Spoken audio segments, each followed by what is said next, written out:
Seja bem-vinda, seja bem-vindo a mais um podcast do canal Longidade. Eu sou Poliana Souza, uma das cofundadoras deste canal e vou te acompanhar nesse episódio.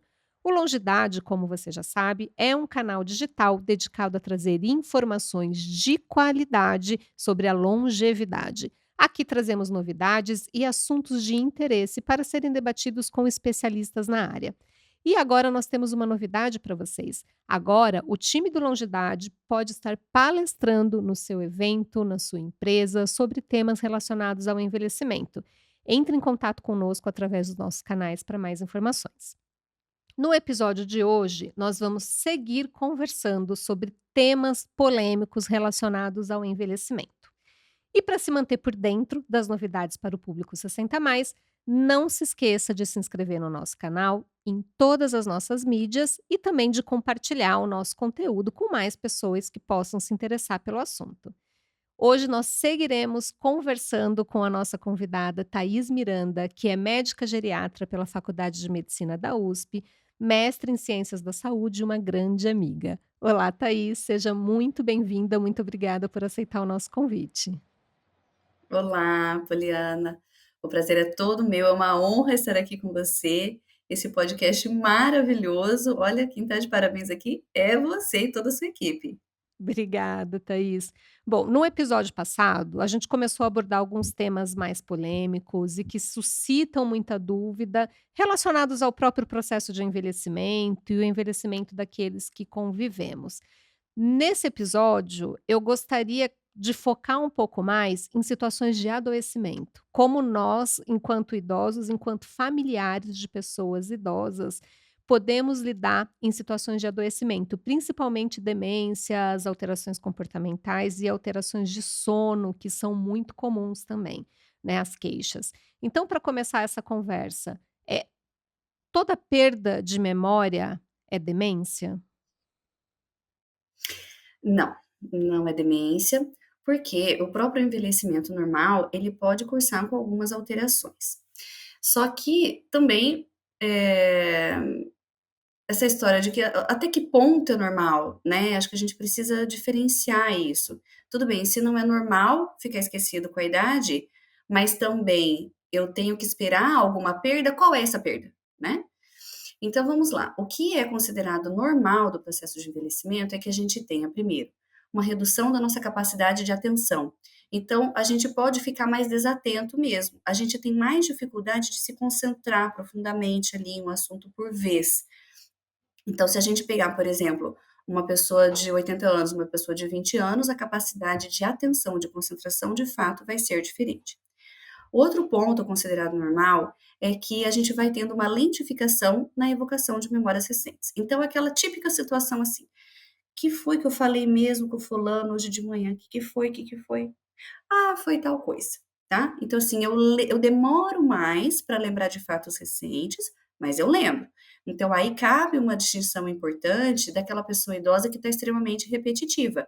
Ela fala sempre a mesma coisa, ela pergunta sempre a mesma coisa, ela não lembra mesmo o que ela já tinha falado, que ela já tinha perguntado. E isso eu não posso considerar como normal. Agora, demorar mais para lembrar e depois lembrar, isso pode ser considerado normal. Né, aquela sensação de palavra na ponta da língua, né, então, ai, tá na ponta da língua a palavra para falar, não tô lembrando, não tô lembrando, e dali um pouco lembra. Isso também é considerado normal. E, por fim, a última coisa, né, o último ponto que é considerado normal, é a redução na velocidade de processamento. A gente demora mais para tomar uma decisão, a gente demora mais para fazer um planejamento. Então as pessoas dizem assim: "Ah, é importante aprender coisas novas para o funcionamento da mente?". Sim. E muitas vezes as pessoas acabam se frustrando, porque, ai, se matricula numa aula de computação, se matricula numa aula de inglês e demora mais para aprender e se frustra. Não, gente, pode acontecer isso, isso é normal, né? A pessoa idosa ela pode demorar mais mesmo para aprender. Muitas vezes ela tem que ver a mesma matéria mais vezes do que uma pessoa jovem, mas ela vai aprender. Né? Então, isso é normal do processo de envelhecimento. Agora, aquela perda de memória, aquele esquecimento que atrapalha a pessoa a executar as atividades do dia a dia dela, quer dizer, ela não consegue mais executar porque ela está esquecida, isso não é normal, isso é doença. A gente fica muito focado na memória, né, quando a gente vai se preocupar com as demências. Então a gente fica muito atento à memória e às vezes não atento a outras questões. Eu posso ter demência sem perda de memória, principalmente nas fases iniciais? Sim, a gente fala muito de memória porque a demência mais comum é a demência de Alzheimer, e na demência de Alzheimer a memória é necessariamente acometida. Mas nós temos vários outros tipos de demências, e nós temos demências que realmente não envolvem a memória como um sintoma no início do quadro, como é o caso da demência frontotemporal ou até mesmo a demência por corpos de Levy. Então veja, na demência frontotemporal, o que mais chama atenção é uma mudança de comportamento. Às vezes a memória dessa pessoa está maravilhosa, ela lembra super bem, ela não tem esquecimento, mas ela muda o comportamento. Ela não é mais quem ela sempre foi. Às vezes fica uma pessoa mais desinibida, com comportamentos ritualísticos, uma pessoa muito agitada, né? Então, opa, tem alguma coisa errada. Então, retomando, né, aquela questão que eu mencionei no episódio anterior, quem sempre foi essa pessoa e como ela é agora, né? Porque o envelhecimento por si só não muda quem nós somos, né? A gente, inclusive, é o contrário, a gente cristaliza os traços de personalidade, de comportamento que a gente sempre teve. Agora, se a gente tinha um comportamento antes e de repente mudou, é um sinal de alerta para algum tipo de demência ou outra doença psiquiátrica. Toda demência é incurável? Ou eu tenho alguma demência que possa ter cura? Nós temos o que nós chamamos de demências potencialmente reversíveis, né? Então, são quadros de demências, então a gente observa que a pessoa tem alguma área da cognição acometida, seja a memória, linguagem, comportamento, planejamento, enfim, qualquer área está prejudicada, a gente faz diagnóstico de demência, só que o que está por trás, muitas vezes, é uma outra condição. A gente fala que é uma demência secundária. Então, por exemplo, eu posso ter um quadro de depressão naquela pessoa idosa, que ele está, então, esquecido, está meio confuso, mas também está triste, desanimado, se isolando, não consegue mais fazer as atividades porque não tem vontade. Não é que ele não consegue, ele não tem ânimo, ele não tem força, ele não tem vontade, ele quer só ficar deitado. Então, se a gente conseguir diagnosticar um quadro depressivo, isso é potencialmente reversível. A depressão é uma doença com potencial grande de melhora, né? Então, muitas vezes eu tenho uma demência secundária a um quadro depressivo. Aí eu trato a depressão e tenho que observar. Se a demência melhora, é porque era uma pseudodemência depressiva. Se a depressão melhora, mas a demência não melhora, é porque nós estamos diante de duas doenças separadamente. E nós temos várias outras condições que se apresentam dessa forma. Por exemplo, é uma outra doença chamada hidrocefalia de pressão normal, que nada mais é do que o acúmulo de líquor, de líquido que a gente tem dentro da cabeça, ele aumenta de forma desproporcional e acaba apertando o cérebro, e o cérebro não consegue funcionar bem. E a pessoa se manifesta com demência, né, com sintomas de demência, de perda cognitiva, também com incontinência urinária, com distúrbios da marcha, e o tratamento o que que é? É drenar esse líquido que está a mais. Então, isso também é uma condição potencialmente reversível, porque daí eu tiro esse líquido que está a mais, o cérebro volta a funcionar melhor e a demência se reverte, tá? Claro, isso vai depender, né, do tanto de tempo que a pessoa ficou com essa condição, né, se já houve alguma lesão irreversível ou não, mas teoricamente tem o potencial de reversão. Além disso, eu tenho doenças de alterações hormonais, né, principalmente da tireoide, alterações do funcionamento de outros órgãos, que quando você consegue controlar, aquela pessoa melhora dos seus sintomas. Então, nós temos o grupo de doenças demenciais que são irreversíveis, como é o caso do Alzheimer, da demência de Levy, demência vascular, entre outras, e nós temos o grupo das demências potencialmente reversíveis. Por isso que é importante, diante de qualquer mudança, né, seja na memória ou no comportamento, a gente buscar um médico que tenha essa visão aí global, né, para entender o quanto que dá para reverter ou não. Avaliação adequada, diagnóstico adequado, conduta adequada, né. Acho que a gente precisa lembrar que diante desses sinais a gente precisa buscar ajuda médica, né, é importante, não postergar e enfim, buscar ajuda médica. Agora Uhum. ainda dentro, né, das demências, eu vejo que você recebe muitas perguntas relacionadas às alterações comportamentais, e a gente recebe muito no consultório, né, o quanto isso gera sofrimento nos familiares, E o quanto as pessoas precisam de orientação no saber lidar com situações de conflito, situações de agressividade e agitação, recusa no banho, recusa alimentar ou querer comer, não lembrar que comeu, querer comer de novo, pedir para voltar para casa. O que que você tem de dicas práticas para as pessoas dentro dessas situações? Então, eu acho que o primeiro ponto é a gente pensar assim: o que eu observo é que muitas famílias sofrem com essas mudanças de comportamento da pessoa idosa que tem demência, porque não aceitam a doença. Quando eu falo isso, todo mundo fala: "Claro que eu aceito. Eu já sei que é Alzheimer, eu já sei que é demência, eu sei que é uma doença". Às vezes aceitou cognitivamente, mas não aceitou aqui. A gente continua esperando que aquela pessoa pare de repetir. A gente continua esperando que aquela pessoa volte a ser quem ela sempre foi. Então, assim, despir aquele paciente da sua essência é muito duro, é muito difícil. É muito difícil a gente olhar para a mãe da gente, olhar para o pai da gente, para o vô, para a avó, ver ele tendo comportamentos muito estranhos e a gente acaba tendo que aceitar isso. Como assim vou aceitar? Então, acho que o primeiro ponto é aceitar de fato. Aceitar a doença e tudo que vem com a doença. Se eu estou diante de uma condição que é irreversível, o remédio ele vai amenizar, ele vai tentar lentificar um pouco o processo, ele vai tentar dar um pouco mais de qualidade de vida, mas ele não vai mudar aquelas questões comportamentais, aquelas demandas que são inerentes a esse processo, né? Então, acho que o primeiro ponto é a aceitação, é a gente evitar essa negação da doença. Então, o que também eu observo é que também cada descendente, né, cada filho, cada neto, cada sobrinho, enfim, tem um nível diferente de aceitação. Tem filhos que demoram uma semana para aceitar e depois aceitou e pronto. Tem outros que demoram meses. Tem outros que nunca vão aceitar, né? E continuam cobrando que o paciente faça as coisas, né? Não, mas ele pode sim tomar remédio sozinho. Não, mas ele pode sim fazer as coisas sozinho. Então, por quê? Porque é duro você ter que olhar para o teu pai, que sempre foi o teu herói, uma pessoa de repente super decidida, autoritária muitas vezes, e agora não está conseguindo comer sozinho. E agora não está conseguindo tomar o remédio sozinho, né?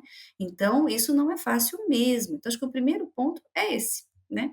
É a gente ver, né, cada caso, lógico, conversar com o médico que está assistindo ali, o que que de fato a gente não consegue mudar, e a gente mudar o nosso olhar, né? Como que eu olho de uma forma diferente para essa situação. Então, ele não está fazendo aquilo porque ele quer. Ele não está fazendo aquilo para irritar a gente. Ele não está fazendo aquilo de pirraça. Ele está fazendo aquilo porque ele está doente, né? Então, a gente tem que ter um mantra, né? Um filtro no ouvido. Isso é o Alzheimer, isso não é meu pai. Isso é o Alzheimer, isso não é minha mãe. Minha mãe jamais fala isso para mim. Ela só tá falando isso porque ela tá doente. É um cérebro doente que produz essa fala, que produz esse comportamento, né? Isso já vai ajudar muito, muito o convívio aí. Situações de conflito, né, muitas vezes eu vejo isso, né, a pessoa, ou sei lá, le lembra, entre aspas, da história de uma maneira diferente, ou insiste em uma questão e muitas vezes os familiares querem bater de frente, né. O que que a gente faz Uhum, nessas situações? uhum. Vou até dar um exemplo, bem prático, assim, para as pessoas irem, já talvez se identificando, né, com essas questões. Vamos supor que essa pessoa que tem demência, ela imaginou uma cena em que ela encontrou com a mãe dela. E você sabe que a mãe dela é falecida há mais de 20 anos, né? Então, isso é muito comum, o resgate de memórias antigas, porque os pacientes sentem saudade, né?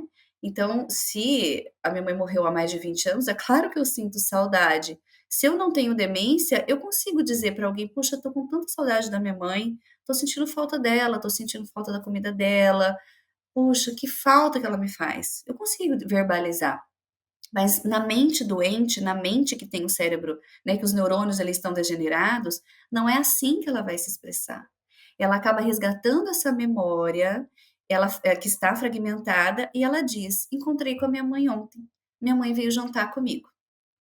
Se você está nessa fase ou você não está entendendo esse processo de demência, é muito comum que você diga: "Mas para com isso, a tua mãe é falecida já há mais de 20 anos, pelo amor de Deus, você acha que a tua mãe ia estar aqui para jantar?", né.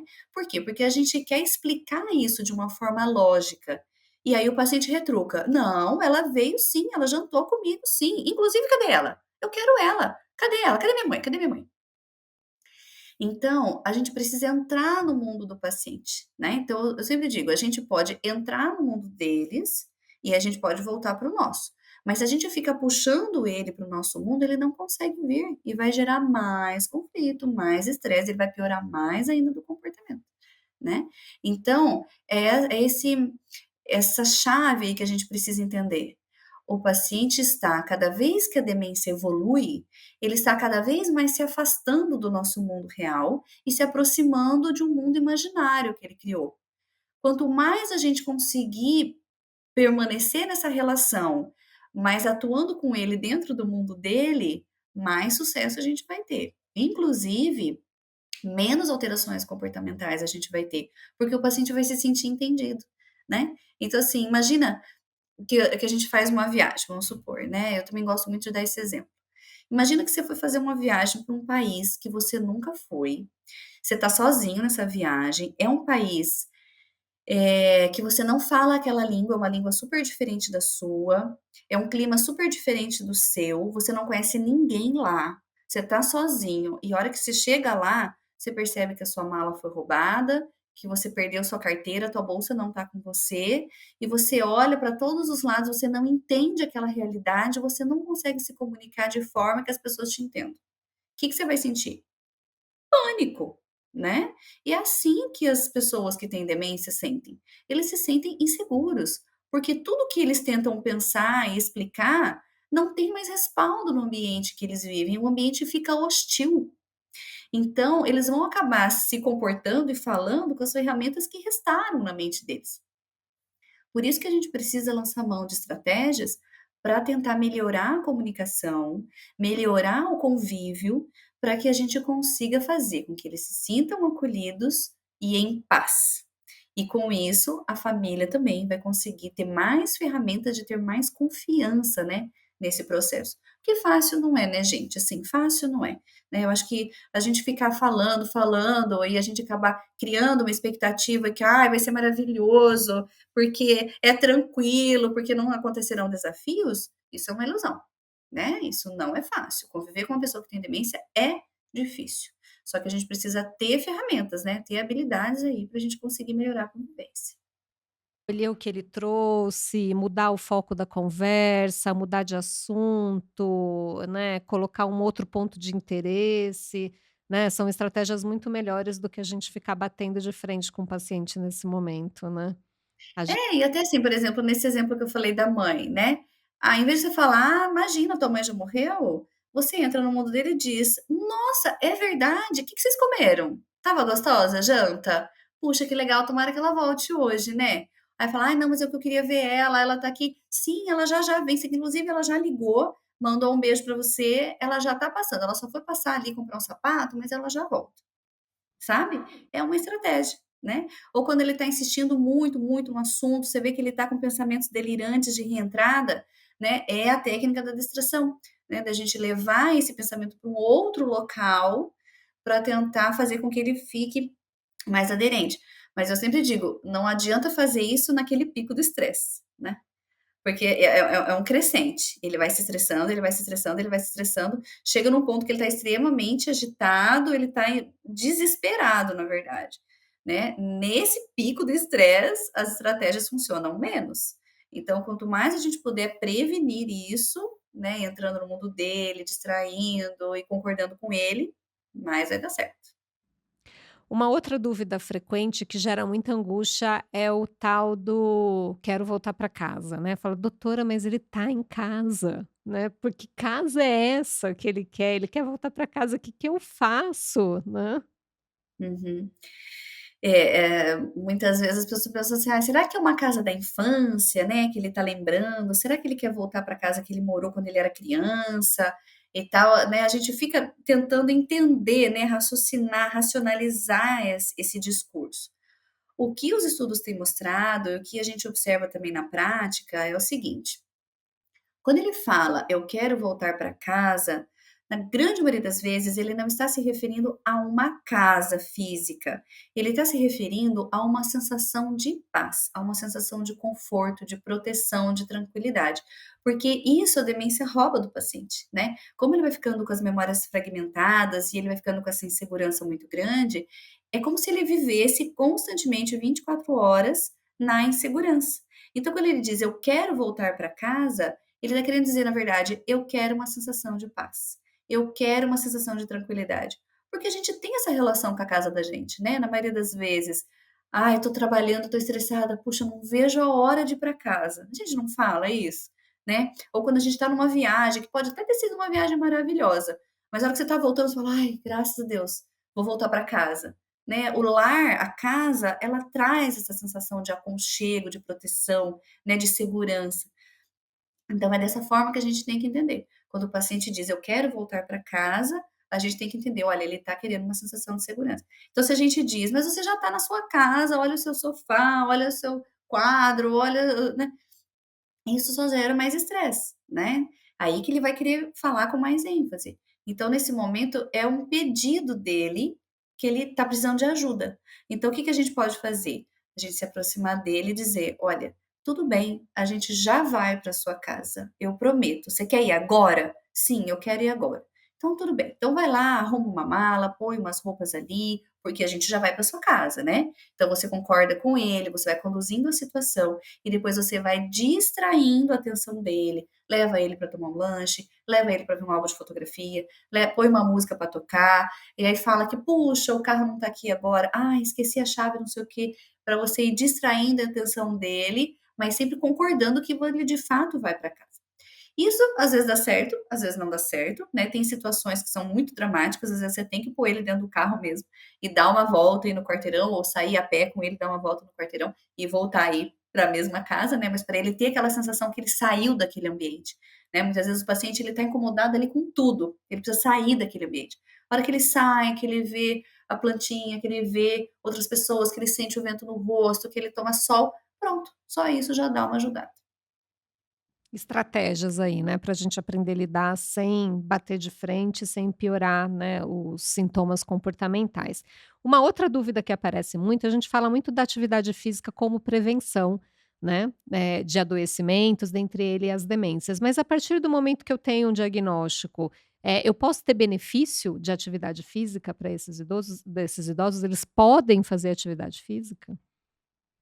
Sim, eles podem, eles devem, né. Então hoje nós temos muitos, muitos estudos mostrando que a atividade física ela ajuda não só na prevenção, mas ela ajuda também na velocidade de progressão da doença, né. Então principalmente exercícios de força, e exercícios que envolvam algum peso, por exemplo, musculação, pilates, exercício ginástica com elásticos, né, exercícios em que a pessoa tem que vencer uma resistência, são muito importantes, mas não desmerecendo os exercícios em que a gente transpira, né, uma caminhada, uma bicicleta, uma coisa assim. Hoje, gente, a gente tem que pensar que a atividade física é remédio, e eu diria que é um dos melhores remédios para qualquer desfecho em saúde, seja demência, seja câncer, seja doenças cardiovasculares, é prevenção e é remédio. Então, não tem desculpa de idade, não tem desculpa de diagnóstico, porque um bom educador físico, ele vai conseguir direcionar aquela atividade física que é proporcional às habilidades físicas e cognitivas daquele indivíduo. Então, sempre há ganho, sempre há ganho. Isso é uma mensagem que tem que ficar. Mudando um pouquinho agora, né, das demências para a questão do sono, que é outra queixa frequente e dúvidas que as pessoas mandam muito, né. "Ah, a minha mãe reclama que não dorme à noite, mas ela cochila durante o dia, cochila bastante", ou "Quando eu entro no seu quarto à noite, ela tá dormindo profundamente", o tal do dormir de roncar, né, tá dormindo de roncar. E aí as pessoas têm muita dúvida, o nosso sono muda mesmo com o envelhecimento? E se muda, o que que muda? Sim, o nosso sono muda. E a gente realmente precisa entender isso. Por quê? Nós muitas vezes falamos isso, né, quando nós estamos na fase, né, de adulto, adulto jovem ali, meia idade, a gente fala: "Puxa, não vejo a hora de eu me aposentar, porque daí eu vou dormir bastante. Aí eu vou acordar tarde, eu vou realmente descansar". Isso é contra a fisiologia do sono no processo de envelhecimento. Por quê? Porque ao longo da nossa vida, o que vai acontecendo é que a necessidade do número de horas de sono se reduz. Então, depois dos 65 anos, mais ou menos, a necessidade de sono é de 6 a 7 horas por noite. E também esse sono ele vai ficando mais superficializado, né? Então, isso é o que acontece normalmente. Ah, mas a minha mãe dorme 10 horas por dia. Ótimo para ela, que bom que com ela tá assim, né? Mas não é o esperado na maioria das pessoas. Então, às vezes a pessoa fala, ah, a minha mãe não dorme. Só que ela vai para a cama às 9 da noite, né? Vamos supor uma pessoa aí de 80 anos. Aí ela dorme às 9. Então, 9, 10, 11, meia-noite, 1, 2, 3 horas da manhã. Ela já dormiu 6 horas. O corpo dela já descansou. Aí ela vai acordar às 3 da manhã, tá todo mundo dormindo. Ah, não, ela tá com insônia, tem que dar remédio para ela dormir. Veja, tá vendo?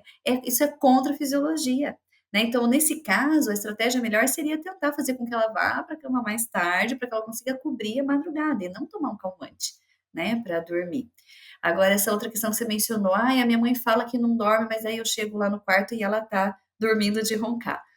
Aí a gente precisa pensar que existem algumas alterações, algumas perturbações do sono que fazem com que a pessoa acorde de manhã cansada, com a sensação de que não dormiu, né? Então, às vezes, ela não está aprofundando no sono, ou ela tem distúrbios na fase específica do sono que é mais profunda, que faz com que ela tenha essa sensação de ressaca, né? Que ela dorme, mas ela tem a nítida sensação que ela não dormiu, né? Então, a gente precisa também identificar. Procurar sempre ajuda médica, né, acho que orientar essas orientações são importantes e a gente investigar se de fato eu estou falando de um sono, entre aspas, "adoecido", com algum processo, né, ali que eu possa intervir, ou se na verdade eu tenho que intervir no meu comportamento de sono, né, assim. E aí vem a Isso. minha próxima pergunta, né, a gente sempre vai precisar de remédio para corrigir o sono ou eu tenho outras medidas para me ajudar a melhorar o meu sono? Isso. Assim, olha, eu acho que essa questão de medicalizar o sono também faz parte dessa cultura que nós vivemos, né, de medicalizar tudo, né. Então, claro, se uma pessoa não está dormindo e ela chega para o médico e diz: "Eu não estou dormindo, eu preciso melhorar o meu sono, porque eu estou na faculdade, porque eu tenho que trabalhar no outro dia, porque", enfim, qualquer que seja a demanda, existem remédios que você toma e você dorme. A grande questão é, qual é o preço que eu pago por isso? Porque esses remédios, principalmente esses que fazem a gente dormir rápido, lá na frente a gente vai ter uma consequência, a gente vai ter uma cobrança aí desse sono rápido, né. Então muitos remédios acabam ao longo da vida gerando problemas de distúrbios de marcha, de aumentar o risco de quedas, de prejudicar a memória sim, porque prejudica a atenção, a pessoa fica mais desatenta, né, ou ela fica com sono muito, muito, muito leve, porque esses remédios eles aumentam, eles esticam o número de horas de sono, mas não necessariamente eles melhoram a qualidade do sono. Né, então, a pessoa fica durante o dia com os mesmos problemas de desatenção, de dificuldade de concentração, de sonolência durante o dia, né. E nos idosos ainda mais, porque os remédios que fazem dormir, eles demoram a ser excretados pelo nosso corpo. Então, muitas vezes, é uma consequência até a curto prazo, né, às vezes ele dorme naquela noite, mas na noite seguinte ele cai, quebra o colo do fêmur, ele cai, bate a cabeça, machuca, né. Então isso a gente tem que pensar. Então assim, existem medidas que nós chamamos de medidas de higiene do sono, que ajudam muito a gente a dormir melhor. Só que não são fáceis de serem implementadas. Por quê? Porque vai fazer com que a gente tenha que mudar a nossa rotina. E todos nós sabemos o quanto que é difícil a gente mudar os nossos próprios hábitos, né? Então, hoje, qual que é o grande vilão aí do sono? É a tela, né? É um problema para os idosos, mas é um problema para mim também, é um problema para minha família, para todos nós, né? A tela está inserida aí no nosso mundo. Seja porque você quer assistir uma série, seja porque você quer mexer no celular antes de dormir, porque você quer assistir um vídeo, porque você quer responder uma mensagem. Então, a tela, o estímulo luminoso, ela está presente até a hora que a gente apaga a luz. E a gente fica com a sensação que não, agora está na hora de dormir, vou apagar a luz, vou fechar o olho e vou dormir em 5 minutos. Mas não é assim no nosso corpo. Aquele estímulo luminoso fez o nosso cérebro ficar ativo. Ele não vai conseguir relaxar rápido, né? Então, a começar por isso, o ideal é a gente desligar a tela 1 hora antes da gente dormir, já ir preparando o nosso corpo. O nosso corpo precisa de um ambiente escuro para produzir melatonina de forma natural. A melatonina é produzida pelo corpo de forma natural, mas ela não é produzida se a gente está num ambiente luminoso, principalmente de luz branca, né? Então, o ideal é diminuir as luzes da casa, do ambiente que você está, usar a luz mais amarela, né? Fazer leituras, ter conversas amenas com as pessoas, nada de discutir, fazer DR aí, discutir problemas importantes financeiros, crises e tal, aí na hora de dormir, porque não vai conseguir relaxar. A gente precisa ser amigo do cérebro da gente, né? E a gente tem que ter essas pensar no sono, pensar na noite, desde o momento que a gente acorda, né? Como é que eu vou viver o meu dia de forma que à noite eu vou contribuir para o meu cérebro conseguir relaxar? E aí isso entra também na questão da atividade física. Então, se eu não me movimento, se eu passo o dia inteiro no sofá, ou se eu fico deitada durante o dia, eu chego à noite completamente descansada. O nosso corpo não precisa mais de cama. Então, fazer uma atividade física, movimentar o corpo durante o dia, também é conquistar um sono de qualidade no período da noite, né? E sempre assim, pensar no ambiente do quarto como um ambiente convidativo, né? Favorável para o relaxamento. Então, se é um ambiente que tem produtos, né? Tem equipamentos eletrônicos ali, é um ambiente barulhento, é um ambiente muito quente ou muito gelado, né? A roupa tá incomodando, o travesseiro tá incomodando, o colchão não tá legal. São detalhes, mas fazem toda a diferença. A gente tem que mandar essa mensagem para o cérebro. Então vamos remeter lá quando a gente vivia nas cavernas, né? O homem, ele não dormia se não tinha segurança. Então, como é que é o ambiente hoje que a gente pode reproduzir de segurança? Né? Então, é um ambiente fisicamente confortável e mentalmente confortável. Então, a gente tem que pensar nessas estratégias. Como é que eu posso deixar o meu ambiente confortável e a minha mente confortável? Evitar os eletrônicos, evitar ficar discutindo problemas, evitar alimentos estimulantes, cafeína, refrigerante, né? Também, ou muito líquido à noite, porque, gente, não tem como. A gente deve tomar bastante líquido? Deve, mas qualquer um de nós, se a gente tomar muito líquido à noite, a gente vai levantar para fazer xixi. Não tem como, né? Entrou, vai sair. Então, capricha no líquido de manhã, no começo da tarde. Final da tarde à noite, se for uma pessoa idosa, a gente é melhor já não tomar. É melhor reservar ali a aguinha para tomar o remedinho da noite, se for o caso, mas nada de ficar tomando suco à noite, Coca-Cola à noite, porque isso vai sair de alguma forma. Aí tem que levantar às 2 pra fazer xixi, às 4 para fazer xixi. Ah, não tô dormindo bem. Então vamos atrás do que a gente pode melhorar. Eu tô aqui pensando que a gente não tem jeito, né, a gente sempre vai voltar na questão de melhorar os nossos hábitos, né, melhorar os nossos hábitos de vida. Né, e eu estava pensando na leitura, né, assim, gostoso aquela leiturinha antes de dormir, mas hoje em dia até a leitura é em tela, né, tem os eletrônicos de livros hoje, né, assim, então não vamos nos desfazer do bom e velho livro de papel, né, assim, pra leiturinha da noite, né, ali para aquela leitura gostosinha Exato. do relaxar antes de dormir, né, sem telas, né. Exatamente, eu acho que, que bom que o mundo evoluiu, que bom que a gente tem tecnologias, eu não acho que a gente não tem que ser contra isso, né, mas a gente tem que ter sabedoria para usar essa tecnologia, né, porque senão ela ajuda de um lado e atrapalha do outro, né. E o que que é importante, né, o que que de fato traz qualidade de vida pra gente, né, então acho que é ter essa sabedoria para navegar aí diante de tantas facilidades, né. E para a gente encerrar, que a gente já está caminhando aqui para os nossos momentos finais, eu vejo no seu perfil que você deixa muitas dicas de livros, né, tanto para o cuidado geral com a saúde, quanto para orientações desses cuidadores que precisam lidar, né, com os seus familiares com alterações comportamentais aí relacionadas aos processos de demência. Você podia dar uma palhinha aqui pra gente de leituras que possam ajudar o nosso público? Você fala para pacientes com demência? Pode ser, né, para o público geral, tanto para cuidado do paciente com demência ou para cuidados pessoais, né.